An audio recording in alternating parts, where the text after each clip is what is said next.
ನಮಸ್ಕಾರ ವಾರ್ತಾ ಭಾರತೀಯ ವೀಕ್ಷಕರಿಗೆ ಈ ವಿಶೇಷ ಕಾರ್ಯಕ್ರಮಕ್ಕೆ ಸ್ವಾಗತ. ನಾನು ಧರಣೇಶ್ ಬುಕ್ಕಿನಕೆರೆ.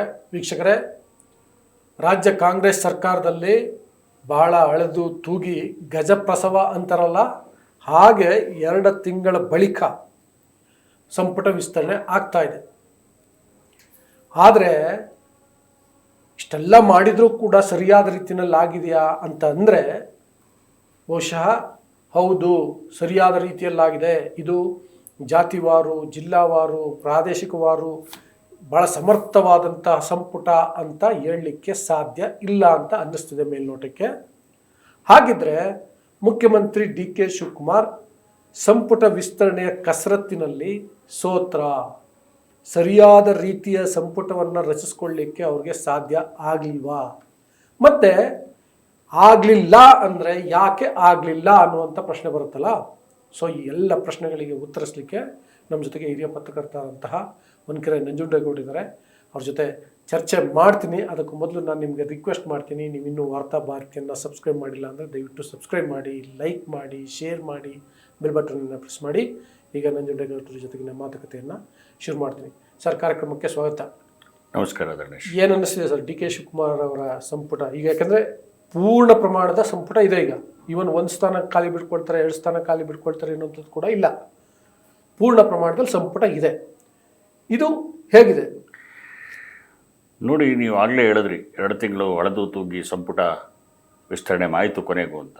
ನೋಡಿ, ಸಂಪೂರ್ಣ ಇವತ್ತೊಂದು ದಿವಸದ ಉದಾಹರಣೆ ತಗೊಂಡ್ರೆ, ಬೆಳಗ್ಗೆ 1 ಲಿಸ್ಟ್ ಬಂತು, ಆಮೇಲೆ 1 ಲಿಸ್ಟ್ ಬಂತು, ಈಗ 3ನೇ ಲಿಸ್ಟ್ ಬಂತೆ. ಅದು ಕೂಡ ಚೇಂಜ್ ಆಗ್ತಾ ಇದೆ ಅಂತ ಸುದ್ದಿ ಇದೆ. ಯಾವುದು, ಯಾಕೆ ಈ ಗೊಂದಲ? ಯಾಕೆ ಬರೀ ಗೊಂದಲ? ಯಾಕೆ ಈ ಗೊಂದಲ? ಆಮೇಲೆ ಈ ಕ್ಯಾಬಿನೆಟ್ ನೋಡಿದ್ರೆ ನೀವೇನು ಅತ್ಯುತ್ತಮ ಅನ್ನೋ ಕ್ಯಾಬಿನೆಟ್ ಅಂತ ಏನು ನನಗನ್ಸಲ್ಲ. ನಿಮ್ಗೇನು ಅನ್ಸುತ್ತೋ ಗೊತ್ತಿಲ್ಲ. ಯಾಕೆಂದರೆ ಅದೇ ಹಳೆ ಮುಖಗಳು, ಅದೇ ಹಳೆ ಹೆಸರುಗಳು. ಇವ್ರಿಂದ ಏನು ಎಕ್ಸ್ಪೆಕ್ಟ್ ಮಾಡ್ತೀರಾ? ಒಂದು 7-8 ಹೊಸ ಹೆಸರು, 7-8 ಹೆಸರು. ಅನುಭವ ಇರೋರು ಕೂಡ ಸಂಪುಟಕ್ಕೆ ಬೇಕಲ್ವಾ? ಬೇಕು. ಅನುಭವ ಇರೋರು ಎಂಥವ್ರು ಬೇಕು ನಿಮಗೆ? ಎಂಥವ್ರು ಬೇಕು ಹೇಳಿ? ನೋಡಿ, ಅನುಭವ ಇದ್ದರೆ H.K. ಪಾಟೀಲ್ ಅಂತವ್ರು ಹೊರಗಡೆ ಇಟ್ಟವ್ರೆ. ಅನುಭವ ಇರೋಂಥವ್ರು ಭಾಳ ಕ್ಲೀನ್ ಇಮೇಜು ಚೆನ್ನಾಗಿದೆ. ಅವ್ರ ಒಳಗಡೆ ಏನಿದೆಯೋ ಗೊತ್ತಿಲ್ಲ, ಆ ಪಕ್ಷದೊಳಗಡೆ ಏನಿದೆ ಗೊತ್ತಿಲ್ಲ ನನಗೆ. ಹೊರಗಡೆ ಅಂತವ್ರಿಗೆ ಒಂದು ಇಮೇಜ್ ಇದೆಯಾ? H.K. ಪಾಟೀಲ್ ಅಂತವ್ರು ಹೊರಗಡೆ ಇಟ್ಟಿದ್ದಾರೆ. ದಿನೇಶ್ ಗುಂಡೂರಾವ್ ಭಾಳ, ನಾನು ನೋಡಿದ ಮಟ್ಟಿಗೆ ಹೆಲ್ತ್ ಮಿನಿಸ್ಟರ್ ಆಗಿ ಭಾಳ ಲೋ ಪ್ರೊಫೈಲ್ ಮೇಂಟೈನ್ ಮಾಡಿದರು. ಅವ್ರನ್ನ ಹೊರಗಡೆ ಇಟ್ಟಿದ್ದಾರೆ. ಯಾಕೆ ಹೊರಗಡೆ ಇಟ್ಟರು ಅಂತ ಗೊತ್ತಿಲ್ಲ. ಎಲ್ಲ ಜಾತಿಗಳನ್ನ ನೀವು ಒಳಗೊಳ್ಳೋದಾದರೆ ಬ್ರಾಹ್ಮಣರು ಯಾಕೆ ಬೇಡ? ಬ್ರಾಹ್ಮಣರು ಬೇಕಲ್ಲ, ಎಲ್ಲ ಜಾತಿಗಳು ಅಂತ ಅಂದಮೇಲೆ ಬ್ರಾಹ್ಮಣರು ಬೇಕಲ್ಲ. ಹಂಗಲ್ಲ, ಭಾಳ ಜಾತಿಗಳಿಗೆ ಈಗಲೂ ಸಿಕ್ಕಿಲ್ಲ. ಒಟ್ಟು 34 ಜನ ಸಂಪುಟದ ಸದಸ್ಯರು ಇದ್ದಾರೆ, ಇನ್ಕ್ಲೂಡಿಂಗ್ ಚೀಫ್ ಮಿನಿಸ್ಟರ್. ರಾಜ್ಯದಲ್ಲಿ ಬರೀ 34 ಜಾತಿಗಳಿರೋದು ಇಲ್ಲ, ಬೇಕಾದಷ್ಟು ಜಾತಿಗಳು, ಬೇಕಾದಷ್ಟು ಜಾತಿ. ನಾನು ನಿಮ್ಗೆ ಹೇಳ್ತಾ ಇರೋದು, ಬಲಿಜ ಸಮುದಾಯ ಆಕ್ಚುಲಿ ಬ್ರಾಹ್ಮಣರಿಗಿನ್ನ ಜಾಸ್ತಿ, ಒಬ್ಬರು ಸಚಿವರು ಅಲ್ಲ. ಈಗ ತಾನೇ ನಾವು ಮಾತಾಡ್ತಿದ್ವಿ ಚರ್ಚೆ ಆರಂಭಕ್ಕೆ ಮುಂಚೆ. ಒಕ್ಕಲಿಗರು ಇದ್ದಾರೆ, ಡಿ.ಕೆ. ಶಿವಕುಮಾರ್ ಚೀಫ್ ಮಿನಿಸ್ಟರ್ ಅವರು. ಅವರ ಕಂಪ್ಲೀಟ್ 5 ಜನ ಇದ್ದಾರೆ. 6 ಜನ 6 ಜನ ಆಯಿತು. 34 ಜನದಲ್ಲಿ 6 ಜನ ಒಕ್ಕಲಿಗರು ಕೊಟ್ಟರೆ, ನೀವು ಹೆಚ್ಚು ಕಮ್ಮಿ 5 ಜನ 6 ಜನ ಲಿಂಗಾಯತರು ಕೊಟ್ಟರೆ, 5 ಜನ ಲಿಂಗಾಯತರು ಕೊಟ್ಟರೆ ಬೇರೆಯವ್ರಿಗೆ ಏನು ಅವಕಾಶ ಕೊಡ್ತೀರಿ ನೀವು? ಬೇರೆ ಜಾತಿಗಳಿಗೆ ಅಕಾಮಡೇಟ್ ಮಾಡ್ತೀರಿ? ಮೊದಲನೇ ಲಿಸ್ಟಲ್ಲಿ ಮಂಕಾಳು ವೈದ್ಯರ ಹೆಸರಿತ್ತು, ಆಮೇಲೆ S.S. ಮಲ್ಲಿಕಾರ್ಜುನ್ ಬಂತು, ತಿರ್ಗಾ ಮಂಕಾಳು ವೈದ್ಯರು ಬಂದಿದೆ, 3ನೇ ಲಿಸ್ಟಲ್ಲಿ ಮಂಕಾಳು ವೈದ್ಯರು ಬಂದಿದೆ. ಏನಿದು ಗೊಂದಲಗಳು? ಯಾಕೆ ಈ ಗೊಂದಲಗಳು? ನೋಡಿ, ಒಂದು ಸಚಿವ ಸಂಪುಟ ಮುಖ್ಯಮಂತ್ರಿಯ ಪ್ರೆರಾಗೇಟಿವ್, ಹೌದಲ್ವಾ? ನಿಮ್ಮ ಪ್ರಶ್ನೆಗೆ ಉತ್ತರ ಹೇಳೋದಕ್ಕೆ ನಾನು ಬರ್ತಾ ಇದ್ದೀನಿ. ಈಗ ಮುಖ್ಯಮಂತ್ರಿಗೆ ಫ್ರೀ ಹ್ಯಾಂಡ್ ಕೊಟ್ಟಿದ್ದಾರಾ? ಕಾಂಗ್ರೆಸ್ ಫ್ರೀ ಹ್ಯಾಂಡ್ ಬಿಟ್ಟಿಲ್ಲ. ಯಾಕೆಂದ್ರೆ ಎಲ್ಲರನ್ನೂ ಸಂತೈಸ್ಬಿಟ್ಟು ಬೇಕಾದಷ್ಟು ಅಧಿಕಾರ ಪವರ್ ಸೆಂಟರ್ಗಳಿದೆ. ಅಲ್ಲ, ಹೇಳ್ಬಿಡ್ತೀನಿ, ಯಾವ ಸಂದರ್ಭದಲ್ಲಿ ಯಾವ ಪಕ್ಷದಲ್ಲಿ ಮುಖ್ಯಮಂತ್ರಿ ಆದವ್ರಿಗೆ ಪೂರ್ಣ ಪ್ರಮಾಣದಲ್ಲಿ ನಿನಗೆ ಬೇಕಿರೋನ್ನ ಮಂತ್ರಿ ಮಾಡ್ಕೊಳಪ್ಪ ಅಂದ್ಬಿಟ್ಟವ್ರೆ. ಅಲ್ಲ, ಬಿಡಲ್ಲ. ಆದ್ರೆ ಅವರು ಹೇಳಿದಕ್ಕೆ ಜಾಸ್ತಿ ಮನ್ನಣೆ ಇರಬೇಕಲ್ಲ ಮುಖ್ಯಮಂತ್ರಿ ಆದವನಿಗೆ. ತನ್ಗೇನು ಬೇಕು ಸ್ವಾತಂತ್ರ್ಯ ಎಷ್ಟು ನೀವು ಕೊಡಿ, ಅಧಿಕಾರ. ನೋಡಿ, ಕಾಂಗ್ರೆಸ್ ಪಕ್ಷದಲ್ಲೂ ಅಧಿಕಾರ ಹೇಳ್ಬಿಡ್ತಿಲ್ಲ, ಕಂಪ್ಲೀಟ್ ಮಾಡಕ್ಬಿಡಿ. ಕಾಂಗ್ರೆಸ್ ಪಕ್ಷದಲ್ಲೂ ಅಧಿಕಾರ ಕೇಂದ್ರಗಳಿವೆ. ಒಂದು ಡಿ.ಕೆ. ಶಿವಕುಮಾರ್, ಇನ್ನೊಂದು ಸಿದ್ದರಾಮಯ್ಯ, ಮಲ್ಲಿಕಾರ್ಜುನ್ ಖರ್ಗೆ, ಡಿ.ಕೆ. ಶಿವಕುಮಾರ್, ಹರಿಪ್ರಸಾದ್. 5 ಅಧಿಕಾರ ಕೇಂದ್ರ ನಮ್ಮ ಕಣ್ಣು ಕಾಣೋಂಗೆ 5 ಅಧಿಕಾರ ಕೇಂದ್ರಗಳಿವೆ. ದೆಹಲಿ ಇನ್ಚಾರ್ಜ್ ಸೆಕ್ರೆಟರಿಗಳು, ಜನರಲ್ ಸೆಕ್ರೆಟರಿಗಳು, ಇನ್ಚಾರ್ಜ್ ಜನರಲ್ ಸೆಕ್ರೆಟರಿಗಳು, ಹೈಕಮಾಂಡು. ಇವರೆಲ್ಲರದ್ದು ಅಧಿಕಾರ ಕೇಂದ್ರಗಳಲ್ಲ. ಎಲ್ಲರೂ ಕೂಡ ಅವ್ರಿಗೆ ಬೇಕಾದಂಥವ್ರನ್ನ ಅಕಾಮಡೇಟ್ ಮಾಡಬೇಕಲ್ಲ. ಆ ಕಾರಣಕ್ಕೆ ಈ ಥರ ಸಮಸ್ಯೆಗಳಾಗ್ತಾಯಿದೆ, ಗೊಂದಲಗಳಾಗ್ತಾಯಿವೆ. ಹೆಸರು ಸೇರಿಸೋದು, ಹೆಸರು ತೆಗೆಯೋದು, ಹೆಸರು ಸೇರಿಸೋದು, ಹೆಸರು ತೆಗೆಯೋದು. ಇವತ್ತೇ ನಾವು ಎಷ್ಟು ಸರಿ ಈ ಸರ್ಕಸ್ ನೋಡಿದ್ವಿ ನಾವು ಕಾಂಗ್ರೆಸ್ ನೋಡಿ. ಇದನ್ನೇ ಹೇಳೋದು, ಎಲೆಕ್ಟೆಡ್ ಸಿ ಎಮ್ಗೂ ಸೆಲೆಕ್ಟೆಡ್ ಸಿ ಎಮ್ಗೂ ಇರುವಂಥ ವ್ಯತ್ಯಾಸ. ಆಬ್ವಿಯಸ್ಲಿ ಹೈಕಮಾಂಡ್ ಸೆಲೆಕ್ಟ್ ಮಾಡಿದಂಥ ಸಿ ಎಮ್ಗೆ ರಕ್ಕೆ ಪಕ್ಕವನ್ನು ಕಟ್ ಮಾಡಿರ್ತಾರೆ, ಅಲ್ಲ ಕೈ ಕಟ್ಟಿರ್ತಾರೆ. ಅಲ್ಲ ನಿಮ್ಗೆ ಹೇಳೋದಾದ್ರೆ ಕಾಂಗ್ರೆಸ್ ಅಲ್ಲಿ ಎಲೆಕ್ಟೆಡ್ ಸಿ ಎಂ ಎಷ್ಟು ಸರಿ ಬಂದಿದ್ದಾರೆ? ಕಂಪೇರಿಟಿವ್ಲಿ ಅವ್ರಿಗೊಂದು ಸ್ವಲ್ಪ ಫ್ರೀ ಹ್ಯಾಂಡ್ ಇರುತ್ತೆ. ಅಲ್ಲ ನಾನು ಕೇಳ್ತೇನೆ, ನನ್ನ ಪ್ರಶ್ನೆ ನೀವು ಅರ್ಥ ಮಾಡ್ಕೊಳ್ಳಿ. ಎಲೆಕ್ಟೆಡ್ ಸಿ ಎಂ ಎಷ್ಟು ಸರಿ ಕಾಂಗ್ರೆಸ್ ಪಕ್ಷದಲ್ಲಿ ಅಧಿಕಾರದ ಬಂದಿದ್ದಾರೆ? ಬಂದಿಲ್ಲ. 2000 ಎಲ್ಲ ಹೈಕಮಾಂಡ್ ಒಂದು ಹೇಳ್ತೀನಿ, ನೀವು ಕೇಳಿರಲ್ಲ, 2013 ಮತ್ತು 2023 2 ಸಲ ಕೂಡ ಎಲೆಕ್ಟೆಡ್ ಸಿ ಎಂ ಬಂದಿದೆ Siddaramaiah was not a selected C M. ಹೌದಾ? ಅವ್ರು ಎಲೆಕ್ಟ್ ಆಗಿದ್ದವರು. ಎಲೆಕ್ಟ್ ಪ್ಲಸ್ ಸೆಲೆಕ್ಟ್ ಎರಡೂ. ನೀವು ಅದನ್ನ ಬಂದು ಎಲೆಕ್ಟ್ ಅಂತಾನೆ ಹೇಳ್ಬೇಡಿ. ಮೊದಲಂತೂ ಒಂದು ನಿಮಿಷ, 2013 ಎಲೆಕ್ಷನ್ನೇ ಆಯ್ತು. ಸಿದ್ದರಾಮಯ್ಯ ಪರವಾಗಿ ಜಾಸ್ತಿ ಮತಗಳು ಬಂದು ಶಾಸಕರು ಹೆಚ್ಚಿನ ಸಂಖ್ಯೆಯಲ್ಲಿ ನಿಂತರು, ಸಿದ್ದರಾಮಯ್ಯ ಮುಖ್ಯಮಂತ್ರಿ. ಈ ಸರಿ ಸಿದ್ದರಾಮಯ್ಯ ನೀವು ವೋಟ್ ಮಾಡಿದ್ರೆ, ಸೀಕ್ರೆಟ್ ಬ್ಯಾಲೆಟ್ ಮಾಡಿದ್ರೆ, ಎಲೆಕ್ಷನ್ನೇ ಆಯ್ತು. ಮೊನ್ನೆ ನೀವು ಚೇಂಜ್ ಮಾಡಿದ್ರಲ್ಲ, ಸಿದ್ದರಾಮಯ್ಯ ಚೇಂಜ್ ಮಾಡಿದ್ರಲ್ಲ, ಆಗ್ಲೂ ಇದೇ ಮಾನದಂಡ ಅನುಸರಿಸಬೇಕಾಗಿತ್ತಲ್ಲ. ಅದರ ಪರಿಣಾಮ ಇವತ್ತು ಹಿಂಗಾಗ್ತಿದೆ. ಸಂಪುಟ ವಿಸ್ತರಣೆ ಯಾಕೆ ಹಿಂಗಾಗ್ತಿದೆ? 2 ತಿಂಗಳು ಯಾಕೆ ಗಂಟಾಯ್ತು? ಈಗ ಯಾಕೆ ಇಷ್ಟೊಂದು ಅಸಮಾಧಾನ? ಎಷ್ಟು ಜನ ಇನ್ನು ಯಾರ್ಯಾರು ರಾಜೀನಾಮೆ ಕೊಡ್ತಾರೆ ಅಂತ ಗ್ಯಾರಂಟಿ ಇಲ್ಲ. ಫಸ್ಟ್ ಆಫ್ ಆಲ್ ಸ್ಪೀಕರ್ ಇಲ್ಲ ರಾಜೀನಾಮೆ ಕೊಡಲಿಕ್ಕೆ. ಬಹಳ ಅಪರೂಪದ ಸಂಗತಿಗಳಲ್ಲಿ ಗವರ್ನರ್ ಹತ್ರ ಹೋಗಿ ರಾಜೀನಾಮೆ ಕೊಡ್ತಾರೆ. Chief justice of Karnataka high court ಅಲ್ಲಿಗೆ ಹೋಗಿ ರಾಜೀನಾಮೆಯನ್ನು ಕೊಡ್ತಾರೆ ಸ್ಪೀಕರ್ ಇಲ್ಲದೆ ಇದ್ರೆ. ಈಗ ಆ ಹಂತಕ್ಕೆ ಹೋಗ್ತಾರ ಇಲ್ವೋ ಗೊತ್ತಿಲ್ಲ.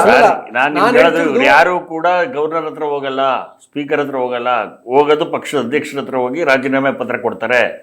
ಇವ್ರಿಗೆ ಯಾರಿಗೂ ಆ ತಾಕತ್ತಿಲ್ಲ. ನೀವು ಹಂಗೆ ಹೋಗಿ ಸ್ಪೀಕರ್ಗೆ ರಾಜೀನಾಮೆ ಕೊಡ್ತಾರೆ, ಗವರ್ನರ್ ರಾಜೀನಾಮೆ ಕೊಡ್ತಾರೆ, ಆ ತಾಕತ್ತಿರೋರು ಇಲ್ವೇ ಇಲ್ಲ. ನೀವು ಬರ್ದಿಟ್ಕೊಳ್ಳಿ. ನಾನು ಹೇಳ್ತಾ ಇದ್ದೀನಿ, ಒಂದ್ ನಿಮಿಷ, ಪಕ್ಷದ ಅಧ್ಯಕ್ಷರು KPCC ಅಧ್ಯಕ್ಷರಿಗೆ ಹೋಗಿ ರಾಜೀನಾಮೆ ಕೊಡ್ತಾರೆ ಅವರು.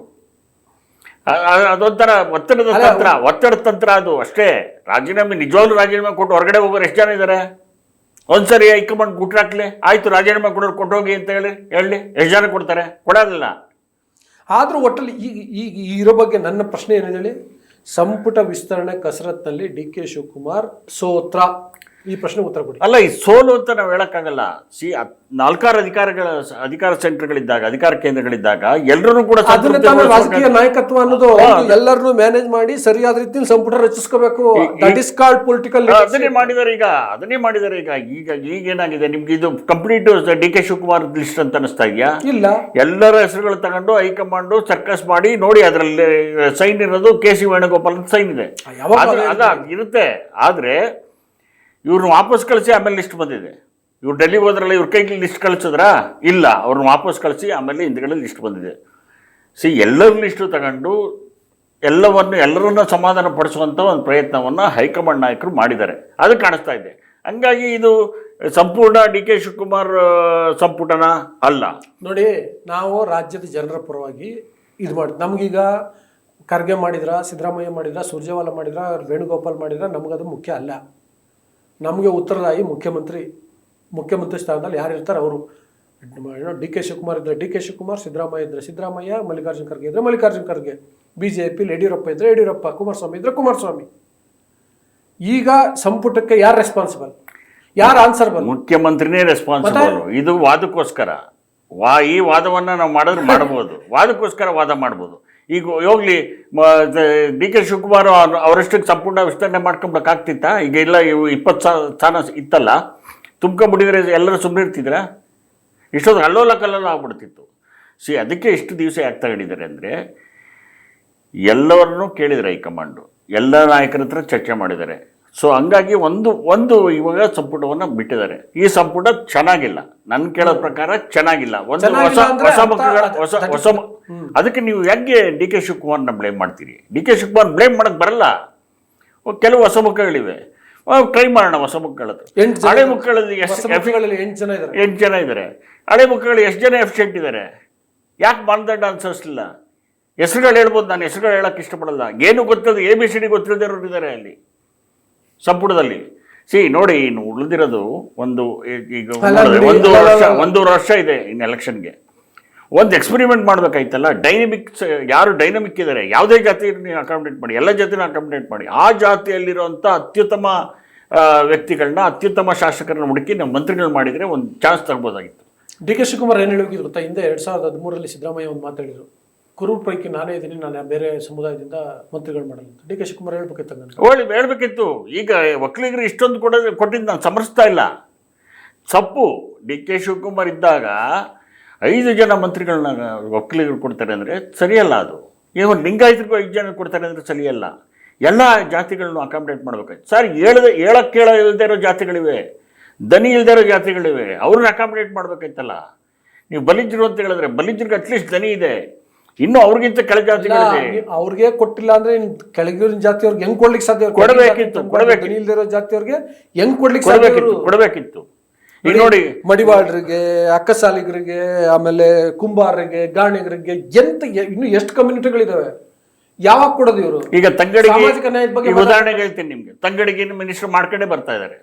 ಏನು ಮಾಡಿದ್ದಾರೆ ಹೇಳಿ ನೋಡೋಣ. ಮಧು ಬಂಗಾರಪ್ಪ ಶಿಕ್ಷಣ ಮಂತ್ರಿ ಆಗಿದ್ರು. ಏನು ಮಾಡಿದ್ರು? ಶಿಕ್ಷಣ ಮಂತ್ರಿ. ಶಿಕ್ಷಣ ಕ್ಷೇತ್ರ ಎಂಥ ಕ್ಷೇತ್ರ ನಿಮಗೆ? ಅದನ್ನು BJP ಅವ್ರನ್ನ RSS ಸಂಘ ಪರಿವಾರದನ್ನು ಕೌಂಟ್ರ್ ಮಾಡೋಕ್ಕಾಗಲಿಲ್ಲ ಅವ್ರ ಕೈಲಿ. ಹೆಂಗೆ ನೀವು ಮತ್ತೆ ಅವ್ರನ್ನ ಮಂತ್ರಿ ಮಾಡ್ತೀರಾ? ಕೊಡೋದಾದ್ರೆ ನೀವು ಗವಿಯಪ್ಪ ಅವ್ರಿಗೆ ಕೊಡ್ಬೋದಾಗಿತ್ತು, ಗೋಪಾಲಕೃಷ್ಣ ಬೇಳೂರಿಗೆ ಕೊಡ್ಬೋದಾಗಿತ್ತು, ಅಥವಾ ಇನ್ಯಾರಿಗಾದ್ರೂ ಕೊಡ್ಬೋದಾಗಿತ್ತು. ಆ ಕಮ್ಯುನಿಟಿ ಯಾರು ಇದ್ರೆ ಕೊಡ್ಬೋದಾಗಿತ್ತು. ಹರಿಪ್ರಸಾದ್ಗೂ ಕೊಡ್ಬೋದಾಗಿತ್ತು. ಹರಿಪ್ರಸಾದ್ ಬಗ್ಗೆ ನಂಗೆ ಗೊತ್ತಿಲ್ಲ, ಯಾಕೆಂದ್ರೆ KPCC ಅಧ್ಯಕ್ಷ ಆಗಿರೋದ್ರಿಂದ ಅವ್ರಿಗೂ ಈಗ KPCC ಅಧ್ಯಕ್ಷರವರು ಹೆಚ್ಚು ಕಮ್ಮಿ ಅದು ಅಧ್ಯಕ್ಷರ ಸ್ಥಾನಕ್ಕೆ ಸರಿಸಮಾನವಾದ ಪೋಸ್ಟು. ಅವರು ಮುಖ್ಯಮಂತ್ರಿ ಕೆಳಗಡೆ ಬರ್ತಿದ್ರಾ ಅನ್ನೋದು ನನ್ನ ಪ್ರಶ್ನೆ ಅಷ್ಟೇ. ಆದರೆ ಕೊಡ್ಬೋದಿತ್ತು, ತಪ್ಪೇನಿಲ್ಲ, ಕೊಡೋದ್ರಲ್ಲಿ ತಪ್ಪಿಲ್ಲ. ಹೀಗಾಗಿ ಇಂಥವ್ರನ್ನೆಲ್ಲ ಇಟ್ಕೊಂಡು ಕಾಂಗ್ರೆಸ್ ಹೋಗೋ ಬದಲು ಅದೇ ಕಮ್ಯುನಿಟಿಯಲ್ಲಿ ಸಮರ್ಥರನ್ನ ಹುಡುಕಿ ಕೊಡ್ಬೋದಿತ್ತು ಅಂತ ನನ್ನ ಅಭಿಪ್ರಾಯ, ನನ್ನ ನಿಲುವು. ನೋಡಿ, ಒಂದು ಸೋಷಿಯಲ್ ಇಂಜಿನಿಯರಿಂಗ್ ದೃಷ್ಟಿಯಿಂದ ನೋಡಿದ್ರೆ ಸಮವ್ ಪರವಾಗಿಲ್ಲ ಅಂತ ಅನಿಸುತ್ತೆ. ಮೊದಲಿಂದನೂ ಕೊಡ್ತಿದ್ರು, SC ರೈಟಿಗೆ 3 ಕೊಡ್ತಿದ್ರು, SC ಲೆಫ್ಟ್ಗೆ 2 ಕೊಡ್ತಿದ್ರು, ಈಗಲೂ ಕೊಟ್ಟಿದ್ದಾರೆ. ಜೊತೆಗೆ ಲಂಬಾಣಿ 1 ಕೊಟ್ಟಿದ್ದಾರೆ ಹೊಸದಾಗಿ. ಹಿಂದೆ ಬೋವಿ ಶಿವರಾಜ್ ತಂಗಡಿಗೆ ಇದ್ದರು, ಅವ್ರಿಗೂ ಕೊಟ್ಟಿದ್ದಾರೆ. STಗೆ ಕಾಂಗ್ರೆಸ್ 2023 3 ಕೊಟ್ಟಿದ್ರು. ಆಮೇಲೆ ಬೇರೆ ಬೇರೆ ಕಾರಣಕ್ಕೆ ರಾಜಣ್ಣ, ನಾಗೇಂದ್ರ ಇವರೆಲ್ಲ ಹೊರಗಡೆ ಹೋಗಿದ್ರು. ಈಗ ಮತ್ತೆ 3 ಜನ ಇದ್ದಾರೆ. ಮುಸ್ಲಿಮರಿಗೆ ಕಳೆದ ಸಂಪುಟದಲ್ಲಿ 2 ಮಾತ್ರ ಇದ್ದರು, ಜಮೀರು ಮತ್ತು ರಹೀಂ ಖಾನು. ಈಗ 3 ಜನ ಇದ್ದಾರೆ, ಸ್ವಲ್ಪ ಇಂಪ್ರೂವ್ಮೆಂಟ್ ಕಾಣಿಸ್ತಾ ಇದೆ. ಉಳಿದಂತೆ OBCಗಳಿಗೆ ಒಟ್ಟು 7 ಜನ ಇದ್ದಾರೆ. ನಾನು ಯಾಕೆ ಇದಿಷ್ಟೆಲ್ಲ ಹೇಳಿದೆ ಅಂತಂದರೆ, ಕಂಪೇರಿಟಿವ್ಲಿ ಸಾಮಾಜಿಕ ನ್ಯಾಯದ ಪಾಲನೆ ಮಾಡುವಂಥ ಕಾಂಗ್ರೆಸ್ ಮಾತಾಡುತ್ತಲ್ಲ, ಅದನ್ನು ಒಂಚೂರು ಕಾಣಿಸ್ತಿದೆ. ಆದರೆ ನೀವು ಹೇಳ್ದಂಗೆ ಡಿ ಕೆ ಶಿವಕುಮಾರು ಇನ್ನೂ ದೊಡ್ಡ ಮನಸ್ಸು ಮಾಡಬೇಕಿತ್ತು. ದೊಡ್ಡ ಮನಸ್ಸು ಅನ್ನೋದಕ್ಕಿಂತ ಹೆಚ್ಚಾಗಿ ಹಂಗೆ ಇರಬೇಕಿತ್ತು. ಕಾಂಗ್ರೆಸ್ ಹೈಕಮಾಂಡ್ ಇನ್ನು ಸ್ವಲ್ಪ ಸೋಷಿಯಲ್ ಜಸ್ಟಿಸ್ ಅನ್ನೋದ್ರ ಬಗ್ಗೆ ಸ್ವಲ್ಪ ಓದ್ಕೋಬೇಕಿತ್ತು ಅಥವಾ ತಿಳ್ಕೊಬೇಕಿತ್ತು, ಪಾಲಿಸ್ಬೇಕಿತ್ತು. ಮಾಡಿಲ್ಲ. ಇವನು ಲಿಂಗಾಯತರಿಗೆ 5 ಕೊಟ್ಟಿದ್ದಾರೆ. ಆ್ಯಕ್ಚುಲಿ ಲಿಂಗಾಯತರ ಶಾಸಕರ ಸಂಖ್ಯೆ ನೋಡಿದ್ರೆ ಓಕೆ 5 ಕೊಡ್ಬೋದು. ಯಾಕಂದರೆ ಇಲ್ಲಿ ಒಕ್ಕಲಿಗರಿಗೆ ಅಂದರೆ ಡಿ ಕೆ ಶಿವಕುಮಾರ್ ಮುಖ್ಯಮಂತ್ರಿ ಇದ್ದಾರೆ. ಹೌದು. ಸೊ ಅದರಿಂದಾಗಿ ಲಿಂಗಾಯತರದ್ದು ಓಕೆ. ಬಟ್ ಇದೆಲ್ಲದರ ನಡುವೆ ಇನ್ನೊಂದು ದೊಡ್ಡ ಕೊರತೆ ಕಾಣ್ತಾ ಇದೆ. ಏನಪ್ಪ ಅಂದರೆ, ಮಹಿಳೆಯರ ಪೈಕಿ ಈಗ ನೋಡಿ, ವಿಮೆನ್ ರಿಸರ್ವೇಷನ್ ಬಿಲ್ ಬಗ್ಗೆ ಮಾತಾಡ್ತಾರೆ. 33% ಮಹಿಳೆಯರಿಗೆ ಮೀಸಲಾತಿ ಕೊಡಬೇಕು ಅಂತ ಮಾತಾಡ್ತಾರೆ. ಅಂಥ ಸಂದರ್ಭದಲ್ಲಿ ಕಾಂಗ್ರೆಸ್ ಹೈಕಮಾಂಡ್ಗೆ ಏನಾಗಿದೆ, ರಾಜ್ಯ ಕಾಂಗ್ರೆಸ್ ನಾಯಕರಿಗೆ ಏನಾಗಿದೆ, ಇವ್ರಿಗೊಬ್ರು ಸೂಕ್ತ ಮಹಿಳಾ ಪ್ರತಿನಿಧಿ ಸಿಗಲಿಲ್ವಾ? ಒಂದು ಮಹಿಳೆಯ ಪ್ರಾತಿನಿಧ್ಯ ಇರಬೇಕಲ್ಲ. ಈಗ ಶಾಂತನಗೌಡ, ಗಾಯತ್ರಿ ಶಾಂತನಗೌಡ ಕೊಟ್ಟರು, ವಿಧಾನ ಪರಿಷತ್ನಿಂದ ಧರಿಸೋ ಓಕೆ. ಅಸೆಂಬ್ಲಿಲಿ ಯಾರು ಒಬ್ರು ಇರ್ಬೇಕಲ್ಲ. ಆಮೇಲೆ ಒಂದೇ ಕೊಡಬೇಕು ಅಂತ ಏನು? 224 ಸಂಖ್ಯಾಬಲದ ವಿಧಾನಸಭೆಯಲ್ಲಿ ಒಬ್ಬರು ಮಹಿಳಾ ಮಂತ್ರಿ ಇದ್ರೆ ಸಾಕಾ? ನೋಡಿ, ನಾನು ಕರೆಕ್ಟಾಗಿ ಹೇಳಿದ್ರಿ. ಅದನ್ನು ಇವರು ಅಕಾಮಿಡೇಟ್ ಮಾಡಬೇಕಾಯ್ತು. ಅಕಾಮಿಡೇಟ್ ಮಾಡಿ ಅವರು ಸೂಕ್ತ ಪ್ರಾತಿನಿಧ್ಯ ಕಳಿಸ್ಬೇಕಾಯ್ತು. ಮೊದಲೇ ಶಾಸಕರ ಸಂಖ್ಯೆ ಕಡಿಮೆ, ಮಹಿಳಾ ವಿಧಾನಸಭೆ ಸದಸ್ಯರು ಮತ್ತು ವಿಧಾನ ಪರಿಷತ್ ಸದಸ್ಯರು ಕಂಪ್ಯಾರಿಟಿವ್ಲಿ ಕಡಿಮೆ. ಅದರಲ್ಲಿ ಅನುಪಾತವನ್ನು ಎಲ್ಲ ಸೇರಿ 8 ಜನ ಇದ್ದಾರಲ್ವಾ? ಕಬುರುಲ್ಲಾಸ್ಲಾಂ ಹೆಂಡತಿ ಅವರು ಇದ್ದರು, ಕೊಡ್ಬೋದಾಗಿತ್ತು. ಆಮೇಲೆ ತುಕಾರಾಮ್ ಹೆಂಡತಿ ಇದ್ರು, ಅವರು ಕೊಡ್ಬೋದಾಗಿತ್ತು. ರೂಪಾ ಮುನಿಯಪ್ಪ ಇದ್ರು, ಕೊಡ್ಬೋದಾಗಿತ್ತು. ಆದರೆ ಮುನಿಯಪ್ಪ ಇದ್ರಿಂದ ರೂಪಾ ಮುನಿಯಪ್ಪಂಗೆ ಕೊಡಕ್ಕೆ ಆಗ್ತಿರ್ಲಿಲ್ಲ. ಒಂದೇ ಫ್ಯಾಮಿಲಿ 2 ಜನಕ್ಕೆ ಕೊಡಕ್ಕೆ ಬರಲ್ಲ. ಮುನಿಯಪ್ಪ ರಾಜೀನಾಮೆ ಕೊಡ್ಬೋದಿತ್ತು. ಮುನಿಯಪ್ಪ ಕೊಡ್ಬೇಕಲ್ಲ ರಾಜೀನಾಮೆನ. ಅವರು ಕೊನೆ ತನಕ ಅವರೇ ಅಧಿಕಾರದಲ್ಲಿ ಇರಬೇಕು ಅಂತ ತೀರ್ಮಾನ ಮಾಡ್ಬಿಟ್ಟಿದ್ದಾರೆ. ಅವ್ರು ಬಿಟ್ಟು ಇನ್ಯಾರೂ ಇಲ್ಲ, ನನ್ನ ಮಗಳು ಇರಬೇಕಲ್ಲ, ನನ್ನ ಮಗಳು ಇಲ್ಲ, ನನ್ನ ಮಗನೂ ಇಲ್ಲ ಅಂತ ಅನ್ನೋ ಮನಸ್ಥಿತಿಲಿದ್ದಾರೆ ಅವರು. ಸೊ ಹಂಗಾಗಿ ರೂಪ ಅವ್ರು ಕೊಡ್ಬೋದಾಗಿತ್ತು. ಮೋಟಮ್ಮ ಅವ್ರು ಕೊಡ್ಬೋದಾಗಿತ್ತು. ಫಸ್ಟ್ ಟೈಮ್ ಅವ್ರು ಬಿಡಿ ಕೊಡ್ಬೇಕು, ಅವ್ರಿಗೇನು ಕೊಡುವಾಗ ಫಸ್ಟ್ ಟೈಮ್ ಬರೀ ಕೊಟ್ಟಿರಲ್ಲ ನೀವು. ಅವ್ರು ಇತ್ತೀಚೆಗೆ ಅವರ ನಡವಳಿಕೆ ಸ್ವಲ್ಪ ಇದಿತ್ತು, ಬಹುಶಃ ಅದರಾಗಿ ಕಡೆಗೆ ಹೋಗೋದು. ಹೌದು, ಕಾಂಗ್ರೆಸ್ ಸಿದ್ಧಾಂತಕ್ಕೆ ವಿರುದ್ಧವಾದಂತ ಸಿದ್ಧಾಂತ ಜೊತೆಗೆಲ್ಲ ಇರೋದು ನೋಡಿದ್ರೆ ಅವ್ರು ಕೊಡಬೇಕು ಅಂತ. ಸರ್ ನೀವು ಹೇಳಿದ್ರಿ ದೊಡ್ಡ ದೊಡ್ಡ ಲೀಡರ್ಗಳೇ ಕಾಂಗ್ರೆಸ್ನವರು RSS BJP ಸಿದ್ಧಾಂತದ ಪರ ಆಡ್ತಾರೆ. ನೀವು ಒಳ್ಳೆ ನೈನಾ ಮೋಟಮ್ಮ ಅದ್ಯಾವ್ದು ದೊಡ್ಡ ವಿಚಾರ ಸರ್? ಹಂಗಾರೆ ಫಸ್ಟ್ ಟೈಮ್ ಅವ್ರು ಕೊಡಬಾರ್ದಾ? ಕರೆದು ಬುದ್ಧಿ ಹೇಳ್ಬೇಕಾಗಿತ್ತು, ಇವರು ನೋಟಿಸ್ ಕೊಡ್ಬೋದಾಗಿತ್ತು ಅವ್ರಿಗೆ. ಯಾಕೆ ನೀವು ಬಿಹೇವ್ ಮಾಡ್ತಾ ಇದ್ದೀರಾ, ಪಕ್ಷದ ಶಿಸ್ತನ್ನು ಯಾಕೆ ಉಲ್ಲಂಘಿಸ್ತಿದ್ದೀರ ಅಂತ ಕೇಳ್ಬೋದಾಗಿತ್ತು. ಯಾಕೆ ಕೇಳಲಿಲ್ಲ? ಕೊಡ್ಬೋದಾಗಿತ್ತು. ಫಸ್ಟ್ ಟೈಮರ್ಗೆ ಎಷ್ಟು ಜನಕ್ಕೆ ಕೊಟ್ಟಿದ್ದಾರೆ? ಈಗ ಫಸ್ಟ್ ಟೈಮರ್ಗೆ ಕೊಡ್ಬೋದಾಗಿತ್ತು. ರಿಜ್ವಾನ್ ಅರ್ಷದ್ 8 ಜನ ಕೊಟ್ಟಿದ್ರು ಹೊಸಬ್ರಿಗೆ. ರಿಜ್ವಾನ್ ಅರ್ಷದ್ಗೆ ಕೊಟ್ರಲ್ಲ. ತನ್ವೀರ್ ಸೇಠ್ ಸೀನಿಯರ್ ಮೋಸ್ಟ್ ಕೊಡ್ಬೋದಿತ್ತು. ತನ್ವೀರ್ ಸೇಠ್ಗೆ ಕೊಟ್ಟಿದ್ರು, ಜಮೀರ್ ಅಹಮದ್ ಡ್ರಾಪ್ ಮಾಡಬೇಕು. ಜಮೀರ್ ಅದು ಬೇರೆ ವಿಚಾರ. ರಿಜ್ವಾನ್ ಅರ್ಷದ್ ಬದಲು ಅವ್ರಿಗೆ ಕೊಡ್ಬೋದಿತ್ತಲ್ಲ. ರಿಜ್ವಾನ್ ಅರ್ಷದ್ ಡ್ರಾಪ್ ಮಾಡ್ಬೋದಿತ್ತಲ್ಲ. ರಿಜ್ವಾನ್ ಅರ್ಷದ್ ಏನು ಮಾಡಿದ್ದಾರೆ MLA ಹೇಳಿ ನೋಡೋಣ. ನೀವು ಇಂಥದ್ದು ಮಾಡಿದ್ದಾರೆ ಅಂತ ಹೇಳಿ ನೋಡೋಣ. ಸಲೀಂ ಅಹಮದ್ ಈಗ ಇದು ಮಾಡಿದಿರಿ, ನೀವು ಸಭಾಪತಿ ಮಾಡಿಟ್ಟಿದ್ದೀರಿ. ಏನು what is his contribution? Tell me, ಹೇಳಿ ಏನು ಕೊಡುಗೆ ಇದೆ ಅವ್ರದ್ದು? ಹಂಗಾಗಿ ನೀವು ಯಾರನ್ನೇ ಮಾಡಿದ್ರು ಕೂಡ ಅವರ ಯೋಗ್ಯತೆ ಮತ್ತು ಅರ್ಹತೆ ಅನುಸಾರವಾಗಿ ಸ್ಥಾನಮಾನಗಳು ಸಿಕ್ಕಿದ್ರೆ ಓಕೆ. ಕಾಂಗ್ರೆಸ್ ಪಕ್ಷ ಯಾಕೆ ಹಿಂಗಾಗ್ತಾ ಇದೆ ಅಂದರೆ ಬಿಕಾಸ್ ಆಫ್ ದಿಸ್. ಈಗ ನೋಡಿ, ನನ್ನ ಪ್ರಶ್ನೆ ಏನು ಅಂದರೆ, ಇದಕ್ಕೆ ಜನಕ್ಕೆ ನಾಳೆ ಉತ್ತರ ಕೊಡಬೇಕಾಗಿರೋದು ಸುರ್ಜೇವಾಲಾ ಬಂದು ಉತ್ತರ ಕೊಡಲ್ಲ ಸರ್. ಖರ್ಗೆನೋ ರಾಹುಲ್ ಗಾಂಧಿನೂ ಅಲ್ಲ, DK ಶಿವಕುಮಾರ್ ಅವರು ಇದನ್ನೆಲ್ಲ ಹೈಕಮಾಂಡ್ಗೆ ಕನ್ವಿನ್ಸ್ ಮಾಡಿ, ನೋಡಿ ಈ ಥರ ಇದೆ, ನಾವು ಇಂಥವ್ರಿಗೆ ಇಷ್ಟ ಅಕಾಮಿಡೇಟ್ ಮಾಡಬೇಕು, ಇಂಥವ್ರನ್ನ ಪರಿಗಣಿಸಲೇಬೇಕು, ಇಂಥ ಜಾತಿಯವ್ರನ್ನ ಕೈ ಬಿಡಬಾರ್ದು, ಇಂಥ ಜಾತಿಯವ್ರಿಗೆ ನಾವು ಒಂದು ತುತ್ತು ಜಾಸ್ತಿ ಹಾಕಬೇಕು, ಈ ಥರದ್ದೆಲ್ಲವನ್ನು ಹೈಕಮಾಂಡ್ ಕನ್ವಿನ್ಸ್ ಮಾಡಿ ಸೋಷಿಯಲ್ ಇಂಜಿನಿಯರಿಂಗ್ ದೃಷ್ಟಿಯಿಂದ ಒಂದು ಸಮರ್ಪಕವಾದಂತಹ ಜಿಲ್ಲಾವಾರು ವಿಷಯದಲ್ಲಿ ಸಮರ್ಪಕವಾದಂತಹ ಒಂದು ಸಂಪುಟ ಮಾಡಬೇಕಿತ್ತಲ್ವಾ? ಮಾಡಬೇಕಿತ್ತು. ಆದರೆ ಹೈಕಮಾಂಡು ಅವ್ರದೇ ಆದ ಸೋರ್ಸ್ಗಳಲ್ಲಿ ಮಾಹಿತಿಗಳನ್ನು ಸಂಗ್ರಹಿಸ್ತಿರ್ತಾರೆ. ಇದು ನನ್ಗನ್ಸೋದು ಅಲ್ಲಲ್ಲ, ಇವರು DK ಶಿವಕುಮಾರ್ ಒಬ್ಬರಿಗೆ ನೀವು ತಲೆ ಕಟ್ಟಬೇಡಿ. ಇದನ್ನೆಲ್ಲ ಹೈಕಮಾಂಡ್ ಪಾಲು ಇದೆ, ಇದರಲ್ಲಿ ಸಿದ್ದರಾಮಯ್ಯನವ್ರ ಪಾಲು ಇದೆ, ಎಲ್ಲರ ಪಾಲು ಇದೆ ಇದರಲ್ಲಿ. ಯಾರಾದರೂ ಈ ಸಂಪುಟಕ್ಕೆ ಬೈದರೆ ಅದು ಎಲ್ಲರೂ ಹೊಣೆ, ಎಲ್ಲರೂ ಜವಾಬ್ದಾರಿ. ಅದು DK ಶಿವಕುಮಾರ್ ಯಾಕೆ ಬೈತೀರಿ ನೀವು? ಯಾಕೆ ಟೀಕೆ ಮಾಡ್ತೀರಿ? ಅಲ್ಲ, ಯಾಕೆ ತಲೆ ಕಟ್ತೀರಿ? ಬೈಯೋದು ಅಂದ್ರೆ ತಲೆ ಕಟ್ಟೋದು ಯಾಕೆ ತಲೆ ಕಟ್ತೀರಿ ಅಂತ ಕೇಳ್ತಿದ್ದೀನಿ. ಅಲ್ಲಲ್ಲ, ಸೋತಿಲ್ಲ, ನನ್ನ ಪ್ರಕಾರ ಸೋತಿಲ್ಲ. ಅದು ಎಲ್ಲರೂ ಸೋತಿದ್ರೆ, ಎಲ್ಲರೂ ಸೋತಿದ್ದಾರೆ, ಎಲ್ಲ ನಾಯಕರುಗಳು ಸೋತಿದ್ದಾರೆ. ಅದನ್ನು ಅರ್ಥದಲ್ಲಿ ನಾವು ತಗೊಳ್ಬೇಕಾಗತ್ತೆ ಇದನ್ನು. ಅದರ್ವೈಸ್ ನಿಮಗೆ ಜಮೀರ್ ಅಹಮದ್ ಖಾನ್ ಬಗ್ಗೆ ಮಾತಾಡ್ತಿದ್ದೀವಿ. ಜಮೀರ್ ಅಹಮದ್ ಖಾನು ದಾವಣಗೆರೆಯಲ್ಲಿ ಪಾರ್ಟಿ ವಿರೋಧಿ, ಪಕ್ಷ ವಿರೋಧಿ ಚಟುವಟಿಕೆ ಮಾಡಿದ್ರು last by election. Okay sir, ಮತ್ತೆ ಹೆಂಗೆ ಇದು ಮಾಡಿದ್ರು? ಮತ್ತೆ ಮಾತಾಡೋಣ. ಅಲ್ಲ, ಹೆಂಗ್ ಮಾಡಿದ್ರು ಹೇಳಿ ನೋಡೋಣ. ಜಮೀರ್ ಅಹಮದ್ ಖಾನ್ನ ಪಕ್ಷ ವಿರೋಧಿ ಚಟುವಟಿಕೆ ಮೇಲೆ ನೀವು ದೂರ ಇಡೋದಾದ್ರೆ, ಸಚಿವ ಸ್ಥಾನ ರಾಜೀನಾಮೆ ತಗೊಂಡು ದೂರ ಇಡೋದಾದ್ರೆ, ಕಾಂಗ್ರೆಸ್ನಲ್ಲಿ ಒಂದು ಅರ್ಧ ಜನ ದೂರ ಇಡಬೇಕಾಗುತ್ತೆ. ಮಾತಾಡೋಣ ಸರ್. ಥ್ಯಾಂಕ್ ಯು ವೀಕ್ಷಕರೇ. ಈಗ ನಿಮ್ಮ ಅಭಿಪ್ರಾಯ ತಿಳಿಸಿ. ನಮ್ಮ ಜೊತೆಗೆ ಇನ್ನೂ ವಾರ್ತಾ ಭಾರತಿಯನ್ನು ಸಬ್ಸ್ಕ್ರೈಬ್ ಮಾಡಿಲ್ಲ ಅಂದರೆ ದಯವಿಟ್ಟು ಸಬ್ಸ್ಕ್ರೈಬ್ ಮಾಡಿ, ಲೈಕ್ ಮಾಡಿ, ಶೇರ್ ಮಾಡಿ, ಬೆಲ್ ಬಟನ್ ಅನ್ನು ಪ್ರೆಸ್ ಮಾಡಿ. Thank you. ನಮ್ಮ ಕಾರ್ಯಕ್ರಮಗಳನ್ನು ನೀವು ನೋಡ್ತಾ ಇದ್ರೆ ನಮ್ಮ ಚಾನೆಲ್ ಅನ್ನ ಸಬ್ಸ್ಕ್ರೈಬ್ ಮಾಡಿ, ಪಕ್ಕದ ಬೆಲ್ ಐಕಾನ್ ಒತ್ತಿ ನಮ್ಮನ್ನ ಬೆಂಬಲಿಸಿ. ಹಾಗೆ ನಮ್ಮ ಕಾರ್ಯಕ್ರಮಗಳನ್ನ ಲೈಕ್ ಮಾಡಿ, ಕಮೆಂಟ್ ಮಾಡಿ, ಅದನ್ನ ಬೇರೆಯವರಿಗೂ ವಾಟ್ಸ್ಆಪ್ ಮೂಲಕ ಶೇರ್ ಮಾಡಿ. ನೀವು ಹೀಗೆ ಮಾಡಿದಾಗ ನಮ್ಮ ಚಾನೆಲ್ ಮತ್ತಷ್ಟು ಜನರಿಗೆ ತಲುಪಲು ನೀವು ನಮ್ಮೊಂದಿಗೆ ಸಹಕರಿಸಿದ ಹಾಗಾಗುತ್ತೆ. ಇದು ನೀವು ಯಾವುದೇ ಖರ್ಚಿಲ್ಲದೆ ಕೆಲವೇ ಸೆಕೆಂಡುಗಳಲ್ಲಿ ನೀಡಬಹುದಾದ ಸಹಕಾರ. ಧನ್ಯವಾದಗಳು.